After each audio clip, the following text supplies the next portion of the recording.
हाँ देखो, आज यहाँ तुम्हें हम शुरू से स्टार्टिंग से पढ़ाएंगे और पहली यूनिट का नाम क्या है, बिलियन। बिलियन से देखेंगे। अभी आपके जो 5 दिन बचे हैं, तो आप किस तरीके से इन 5 दिनों का इस्तेमाल कर सकते हैं। तो यहाँ से देखें, पहले पहले आज जो है आप शाम तक 12 बजे रात तक आप फिजिकल पूरी निपटा दो। ठीक है, 1 2 3 यूनिट्स। आज का टारगेट क्या, फिजिकल केमिस्ट्री। ठीक है, उसमें क्या सवाल, न्यूमेरिकल सवाल, हर चीज़ क्लियर करके रख दो।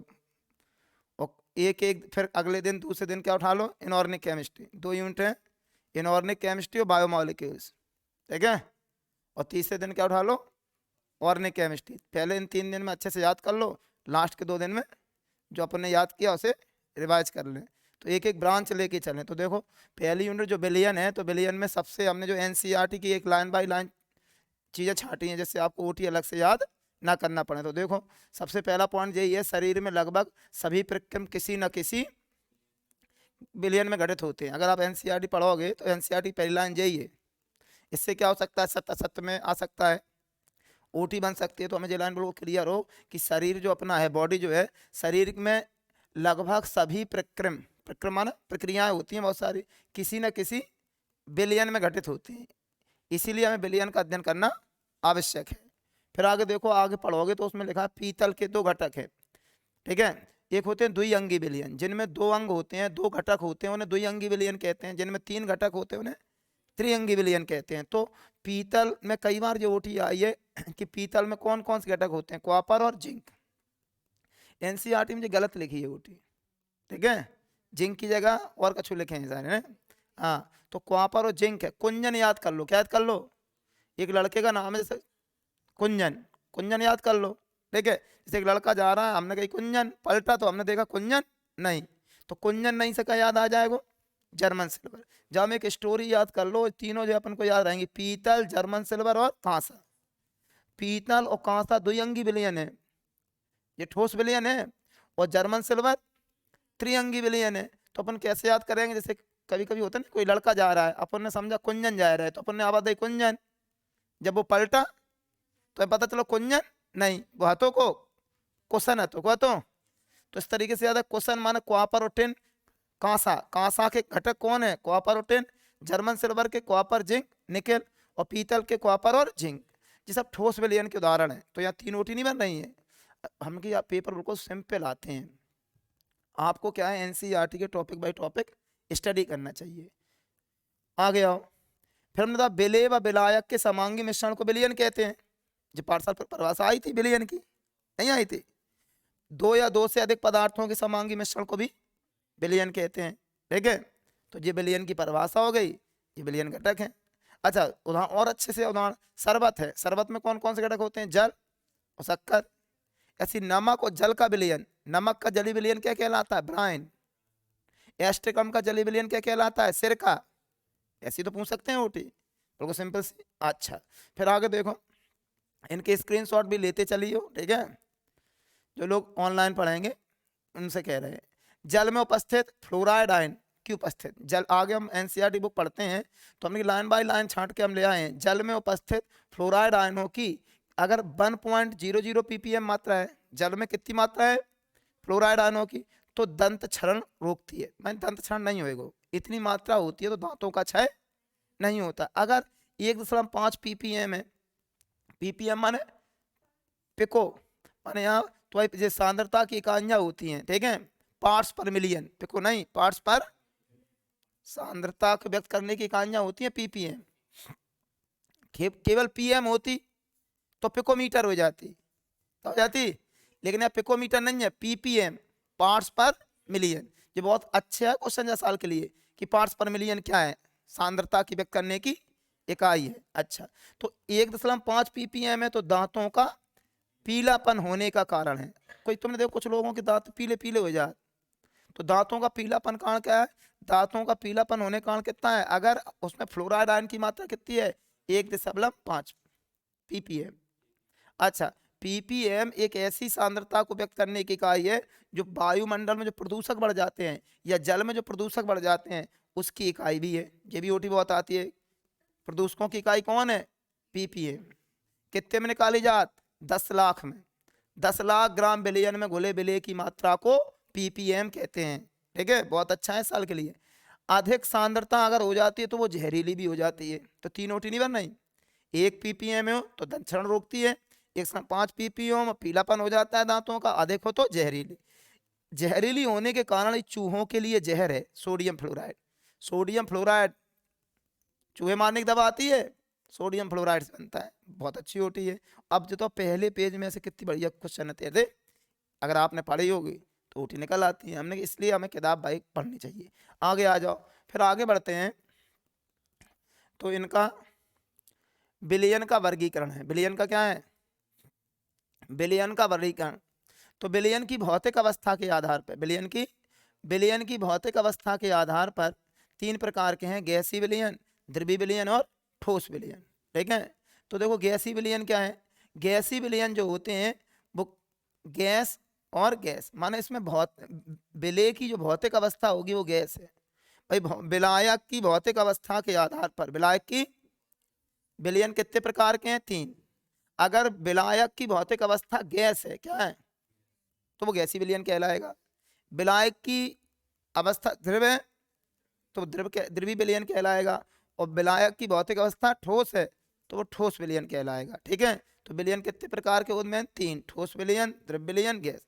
अब उसमें विलय विलय गैस भी हो सकता है, द्रव भी हो सकता है, ठोस भी। तो टोटल 9 प्रकार के हो जाएंगे। कितने हो जाएंगे?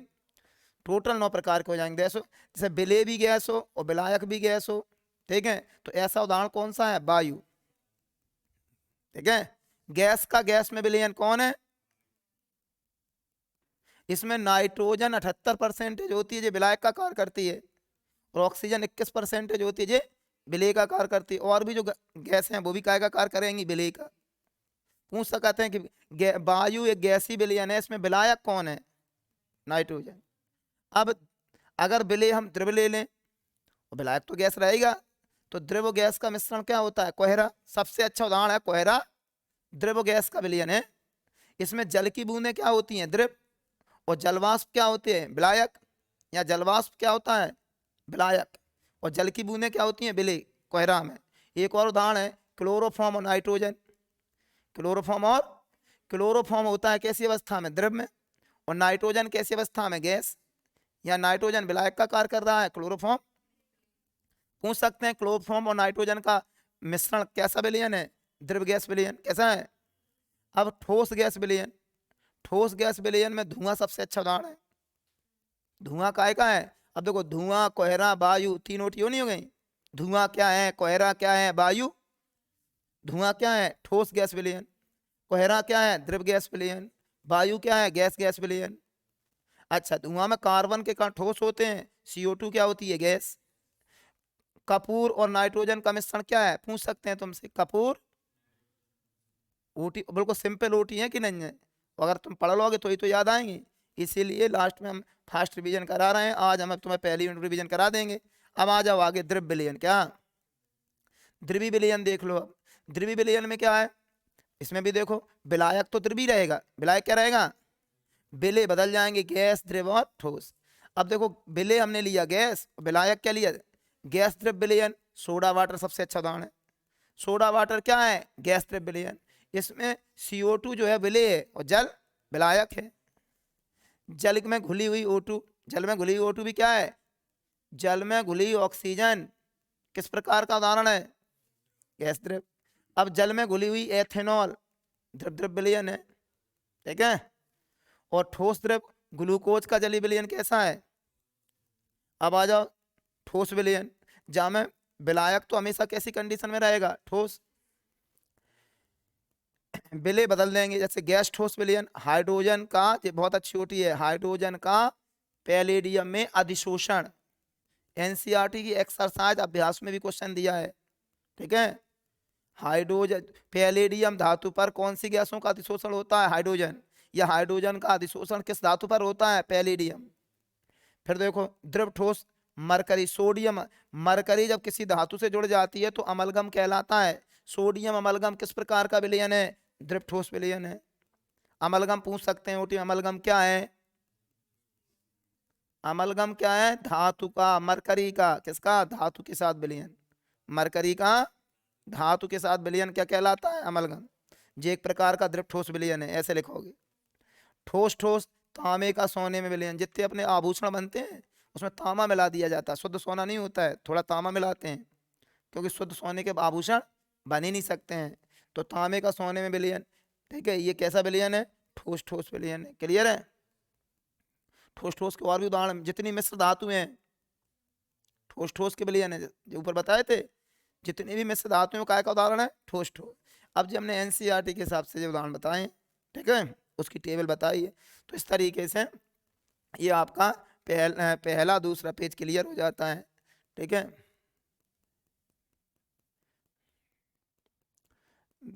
ये हो गए 2 पेज। अब इसमें जी वाला और देखो,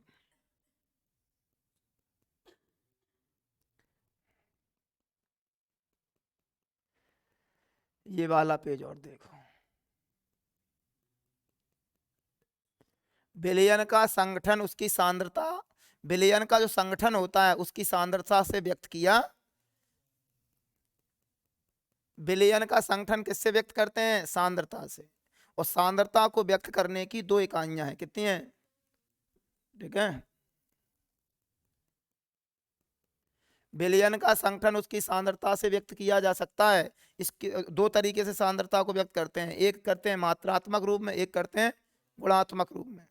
भाई पूछ सकते हैं सांद्रता को विलयन का संगठन कैसे व्यक्त करते हैं? सांद्रता से। एक कोटि तो ये बनती है, विलयन का संगठन किससे व्यक्त करते हैं? और सांद्रता को व्यक्त करने की कितनी इकाई है? 2 प्रकार से व्यक्त करते हैं। एक कैसी होती है? मात्रात्मक रूप में, एक होती है गुणात्मक रूप में। गुणात्मक रूप में देखेंगे तो कौन कौन सी है? गुणात्मक रूप में तनु विलयन और सांद्र विलयन है। तनु विलयन को मतलब क्या है पूछ सकते हैं, परिभाषा 1 नंबर में। तनु विलयन क्या होता है? तो विलय की अपेक्षा कम मात्रा हो, ऐसा विलयन जिसमें विलय की मात्रा अपेक्षाकृत कम गुली हो, वो तनु विलयन होता है। और विलय की मात्रा अपेक्षाकृत अधिक गुली हो तो शांत। अब जब कंफ्यूजन है, कितनी गुली हो, कम कितनी, कोई क्वांटिटी नहीं दे रहे हैं, इसीलिए गुणात्मक रूप में हम कम उपयोग करते हैं। सामान्यता हम काय के रूप में, मात्रात्मक रूप में करते हैं, ठीक है।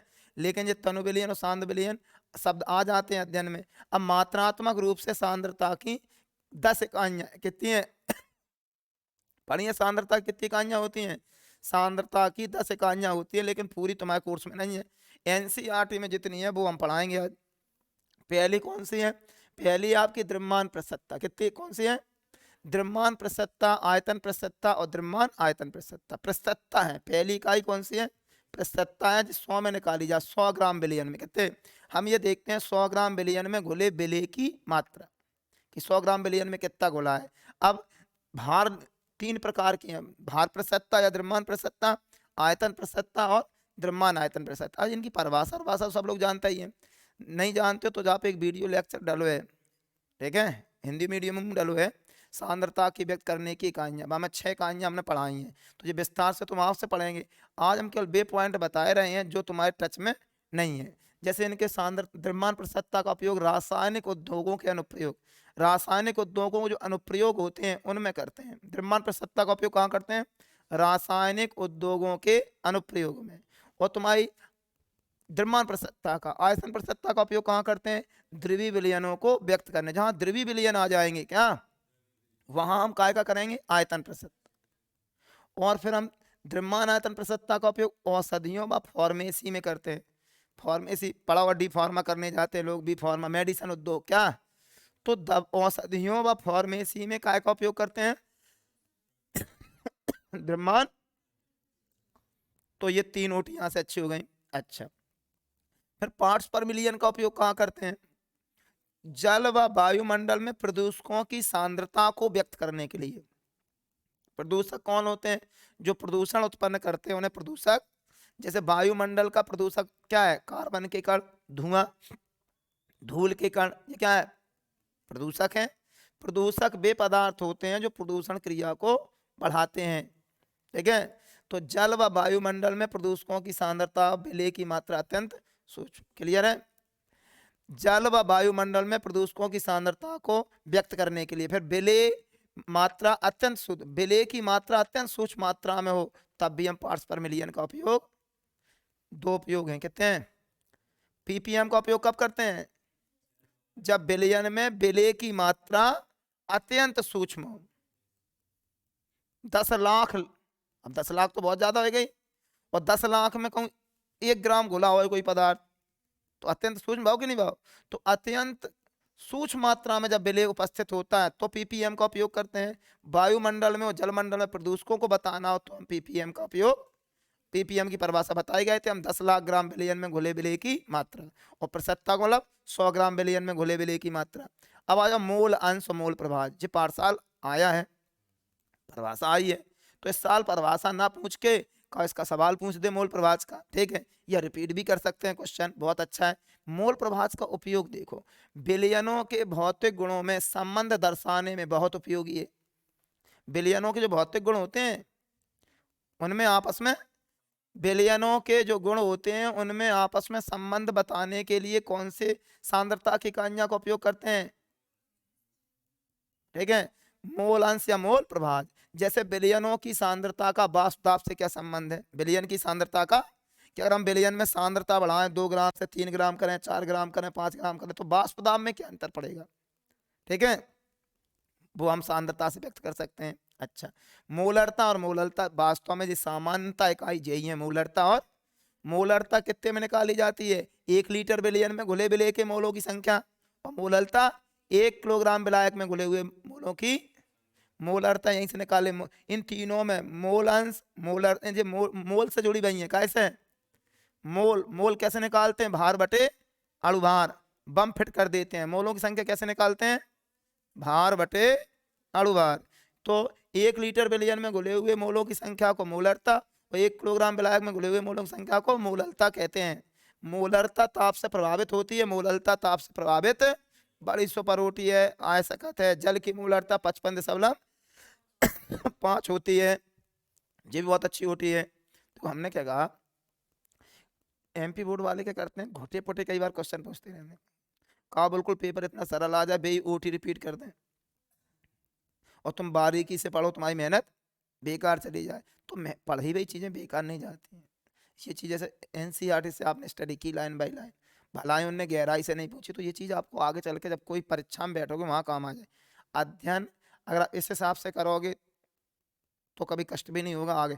अगर तुमने उन यही उद्देश्य से पढ़ो कि हाँ हमें बिल्कुल पेपर ही मिल जाए, तो पेपर में क्या, पेपर में 2 तरीके पेपर बनते हैं। एक पेपर बनता है पिछले 5 सालों को उठा के रख दे, वो एक पेपर ऐसा बनता है कि एनसीईआरटी की लाइन बाई लाइन छाट के रख देंगे। अब जैसे जी हमने उपयोग पढ़ा है, ये कभी नहीं पूछे गए आज दिन तक, लेकिन अच्छी ओटी तो आती। अगर कोई मास्टर बुक एनसीईआरटी बुक से बनाएगा तो वो जरूर रख देगा। कुछ मास्टरों की आदत है कि पेज पलटते जाते हैं और क्वेश्चन उठाते जाते हैं। जैसे ब्लूप्रिंट आजकल क्लियर है नहीं है, अब जा यूनिट में से तुम्हें अच्छे से पता है, ठीक है। वैसे पिछला ब्लूप्रिंट क्या था, इसमें 3 अंक का एक सवाल आता था, 2 अंक की एक परिभाषा आती थी, और फिर एक आधूठी आती थी, ये ब्लूप्रिंट था। अब इस साल ब्लूप्रिंट क्लियर नहीं है, इसमें वो 2 अंक का भी क्वेश्चन ले सकते हैं, 3 का भी ले सकते हैं, और 4 अंक का भी क्वेश्चन। और 4 अंक के क्वेश्चन अगर लाए तो ये क्वेश्चन आएंगे। 4 अंक की बात कर रहा है लिए तो राउल्ट नियम क्या है, इसकी सहायता से विलय का अणुभार अलग क्वेश्चन है, ध्यान रखियो, और राउल्ट नियम का गणितीय व्यंजक अलग है। ये 2 क्वेश्चन 4 अंक में आ जाते हैं, लड़का कंफ्यूज हो जाता। और तुम देखियो अगर ये 2 क्वेश्चन आए गए तो लड़का गलत करके आएगा। खूब समझा चुके 50 पे। राउल्ट नियम उसका गणितीय व्यंजक अलग है, लेकिन राउल्ट नियम क्या है, इसकी सहायता से विलय का अणुभार अलग क्वेश्चन है, ठीक है। जो क्वेश्चन ऐसे ही घुमा के पूछ सकता, बास दाम में अपेक्षिक अनुमान की सहायता से विलय का अणुभार निकालो।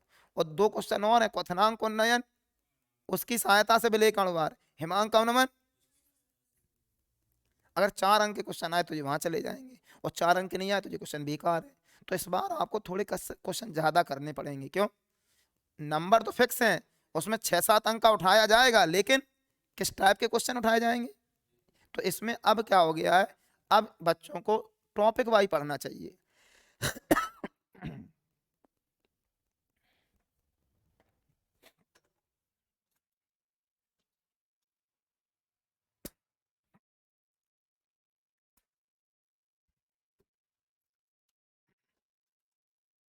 चलो इतना हो गया। तो मोलरता मोलरता पीपीएम, पीपीएम तो जानते ही हो, ठीक है। अब देखो पीपीएम मोल अंश मोललता ताप पर निर्भर नहीं करती है। कौन कौन ताप पर निर्भर नहीं करती है? पीपीएम नहीं करती ताप पर निर्भर, मोल अंश नहीं करता, मोललता नहीं करती, ताप, लेकिन मोलरता ताप पर निर्भर करती है। जब भी अच्छी उठी है तो इस तरीके से आपके ये थ्योरी हमने क्लियर कर दी। ठीक है, पहले टॉपिक की ये टॉपिक था इंट्रोडक्शन और सांता को व्यक्त करने की इकाई। अब आ जाओ इनके सवाल। अब आते हैं इनके सवालों पर। एनसीईआरटी में जो सवाल दिए हैं वो ही हमने सॉल्व करके बताए हैं। देखो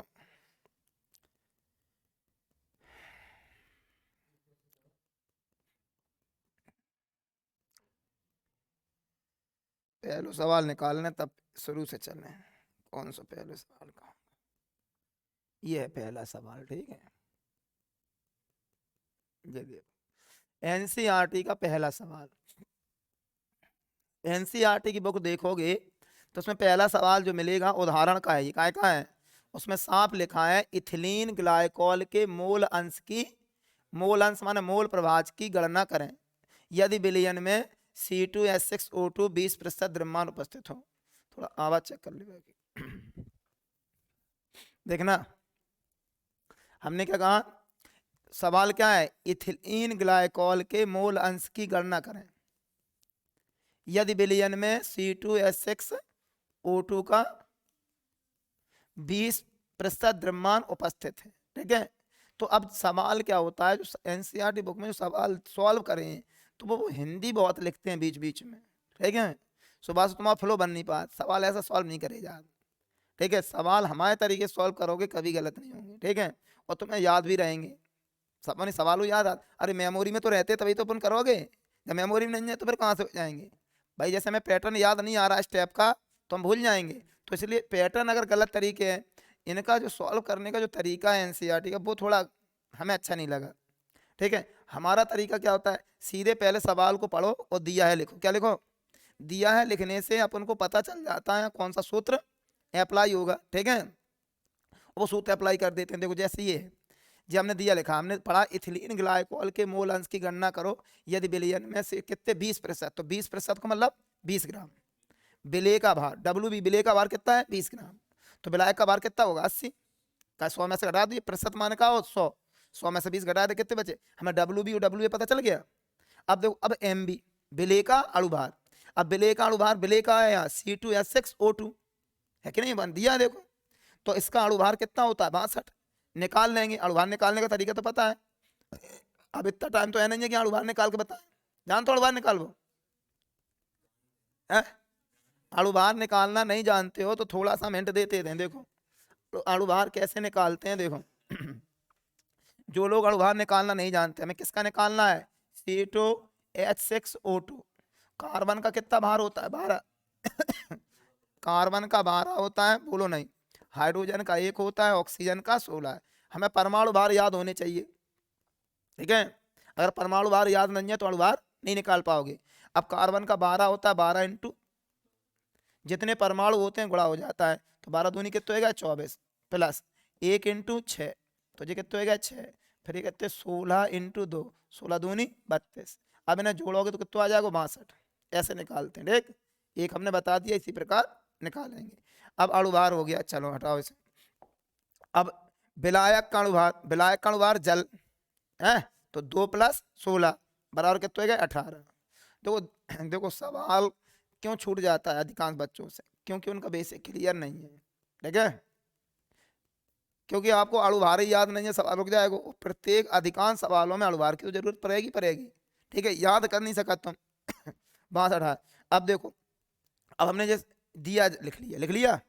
अब तुम्हें दिक्कत नहीं आएगी। देखो विलय का भार कितना है? 20, विलायक कितना? 80, विलय का अणुभार कितना है? 62 और विलायक कितना है? 18।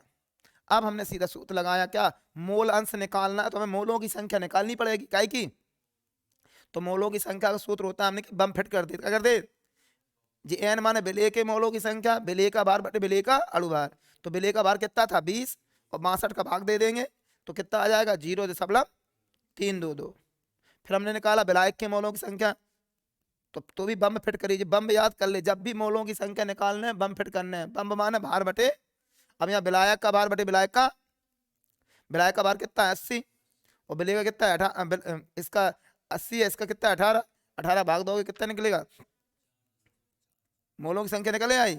अब मोलों की संख्या निकाल ली, अब मोल अंश क्या, मोल अंश एक्स बी का होता है, नन्ना याद कर ले, छोटे नन्ना का स्मॉल एन बटे small n plus capital n. Small n कहा थी विलेय के मोलों की संख्या, और कैपिटल एन का है विलायक के, और दो वन को जोड़ दे तो विलयन के मोलों की संख्या, काय की मोल, विलेय के मोलों की संख्या तथा विलयन के मोलों की संख्या के अनुपात को विलेय का मोल प्रभाज, जो परिभाषा याद हो गई। स्मॉल एन को मान धर दे एन प्लस है ना, प्लस है यहाँ प्लस लगेगा, बस दो कैसे होगा, यहाँ प्लस होगा,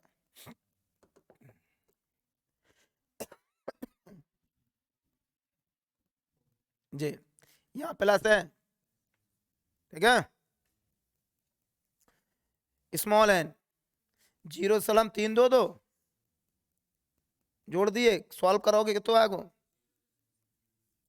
तो किस तरीके से मोल प्रभाज या मोल अंश के सवाल लगाओगे, समझ गए। पहले मोलों की संख्या निकाल लो, आराम से भाग दे के मान रख दो। मोल प्रभाज का जैसा सवाल आ सकता है, परिभाषा तो चांस नहीं है, परिभाषा आ चुकी है। सांद्रता की जो देखो इकाइयां है पूरी, तो यहाँ से कोई ना कोई क्वेश्चन, देखो दो टॉपिक है, सांद्रता की इकाइयां और संख्या गुण, तो दोनों टॉपिक से कुछ ना कुछ लिया जाएगा, टॉपिक वाइज तैयारी करने अपन को। अच्छा, जो कमजोर छात्र हैं, होशियार छात्र को टॉपिक वाइज, कमजोर छात्र को पहले गैस पेपर के 10 क्वेश्चन रख लो, हर यूनिट में कितने क्वेश्चन आए। अब जो बताओ 8 दिन का गैप था, रोज 10 क्वेश्चन नहीं याद कर सकते, 1 घंटा में क्वेश्चन नहीं याद हो। देखो हमने कही कुछ मक्कार होते हैं, उनका कुछ नहीं हो सकता है, ठीक है, वे तो 2 दिन पहले पढ़ेंगे हैं, उनने जो याद करो वो फंस गओ तो सही है, नहीं सब बेकार है। चलो देखो,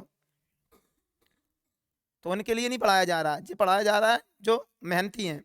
एक्स से बराबर 1 माइनस एक्स बी, ये सूत्र होता है विलायक का मोल प्रभाज, तो एक में से हमने घटाया था, निकल आया, कोई प्रॉब्लम है, तरीका समझ में आया, जी हो गया मोल। इसी प्रकार हम मोल प्रभाज निकाल सकते हैं। मोल प्रभाज बहुत ही इंपॉर्टेंट क्वेश्चन है। आज मुँह खांसी होने दी, वैसे सही है, हाँ ईश्वर परीक्षा लेता है, बताया दही, हाँ। और क्वेश्चन नंबर 2, क्वेश्चन नंबर 2 में देखो, क्वेश्चन नंबर 2 क्या, उस विलयन की मोलरता की गणना करें। अब जो मोलरता का सवाल आएगा, हमने मोलरता, मोललता और मोल प्रभाज, जहाँ साल चांस पता काहे के हैं, हम अगर हम पेपर बनाते तो मोलरता मोललता पीपीएम में से रखते,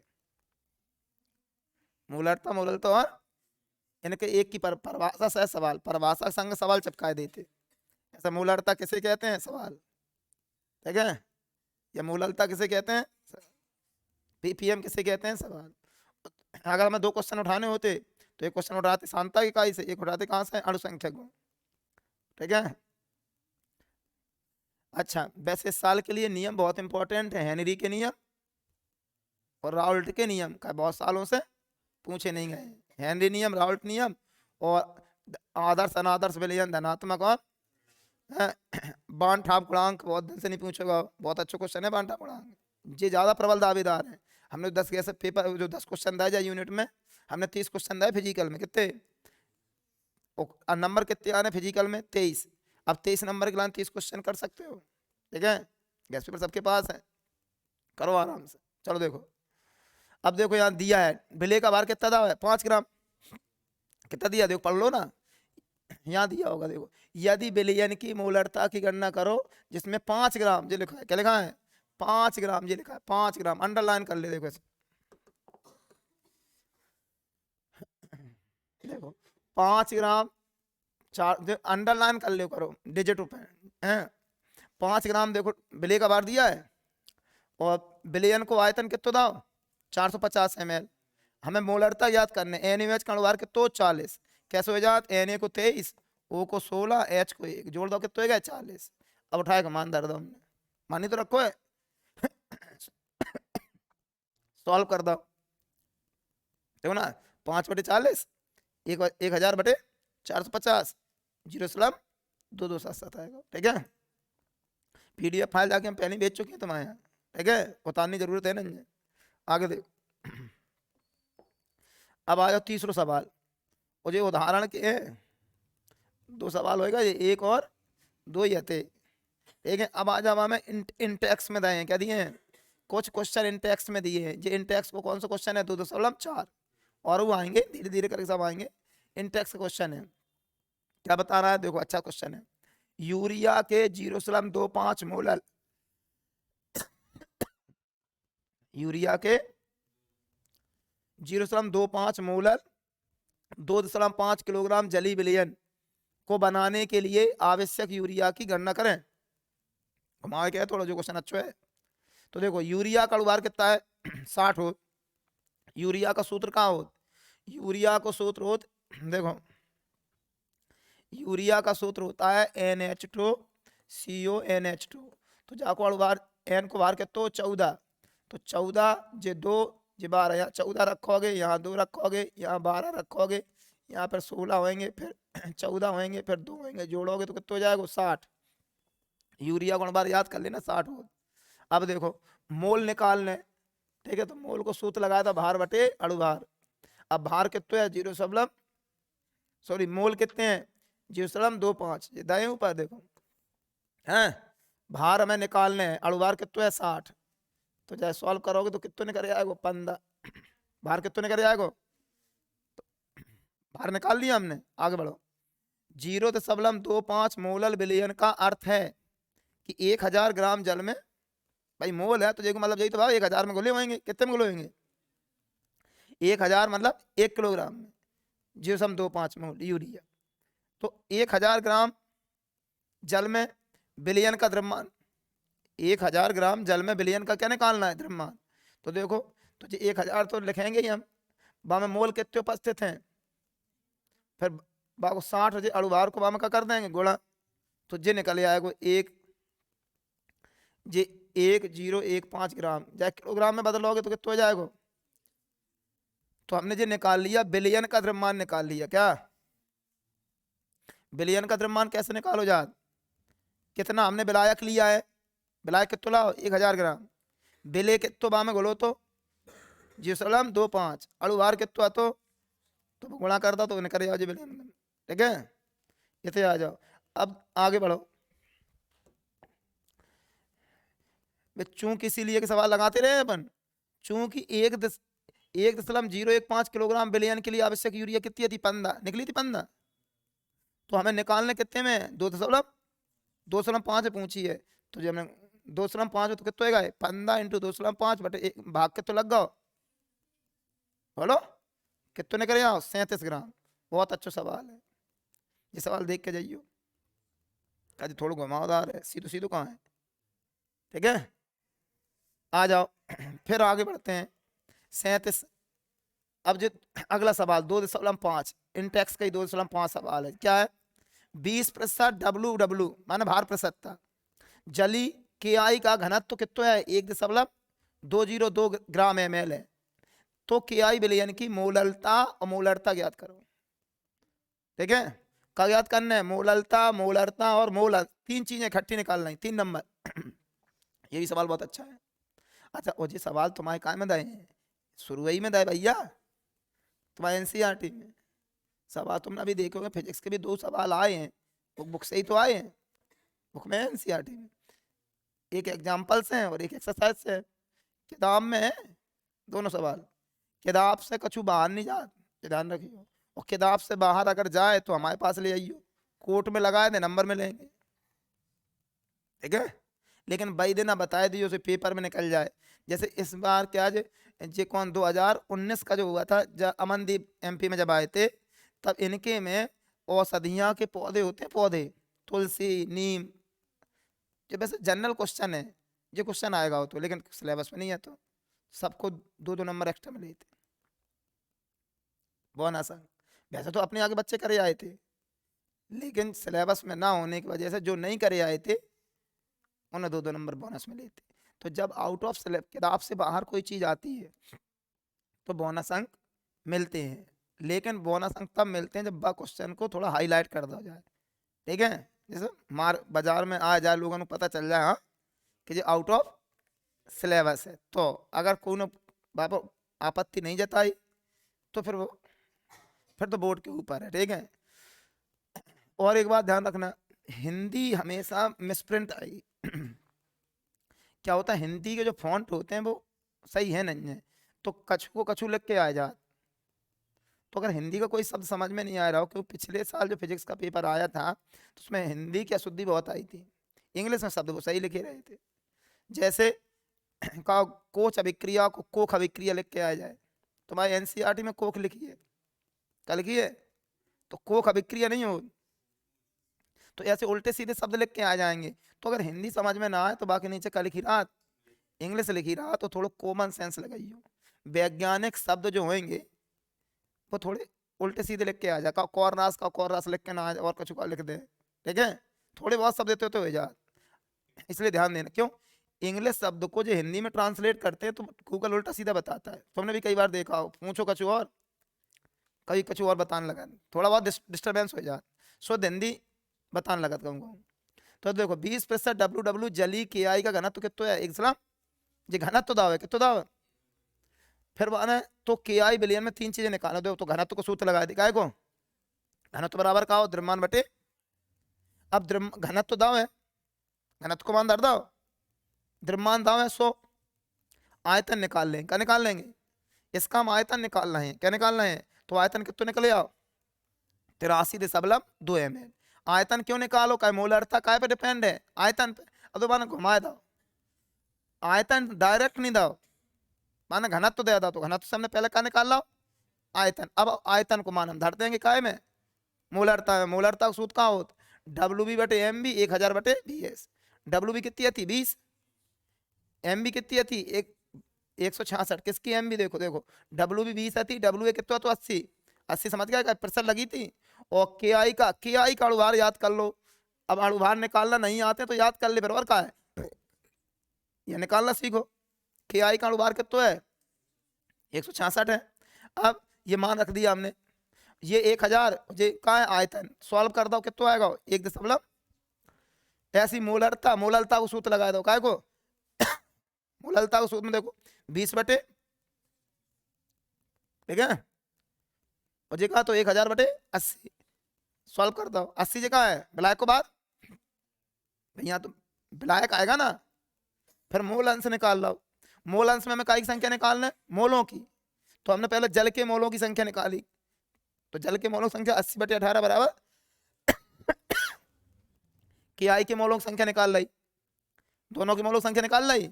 अब मोलों की संख्या निकालने से तो अब जो मान लगाया था मोल अंश, छोटे नन्ना याद है, मान रख के सॉल्व करता हूँ, क्लियर है। तो इस तरीके से ये सवाल हो गए। अच्छा आगे देखो अगला सवाल,